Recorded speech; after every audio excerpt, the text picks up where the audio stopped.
Pinagrambulan ang dalawang grupo ng mga kabataan sa Pili, Camarines Sur. Kritikal ang lagay ng isang estudyanteng nasangkot sa gulo. Yan at iba pang balita sa Luzon, hatid ni Joan Ponsoy.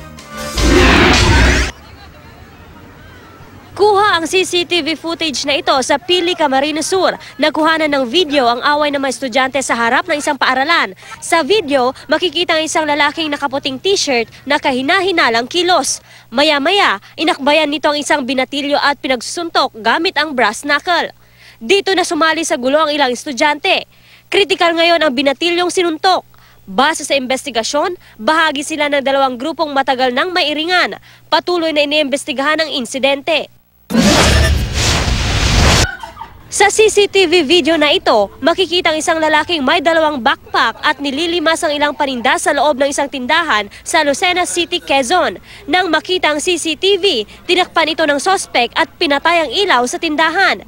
Pero namukhaan ng sospek at agad din siyang pinahuli ng may-ari ng tindahan. Walang pahayag ang sospek. Sa Quezon City, nahulikam din ang pagtangay ng motorsiklo ng isang lalaki. Sa kuha ng CCTV, makikita ang lalaki na lumapit sa target nitong tricycle. Umupo pa ito sa tricycle at nilagyan pa ng bubong. Maya-maya, itinulak niya palayo ang tricycle at ilang sandali lang, pinatakbo na niya ito.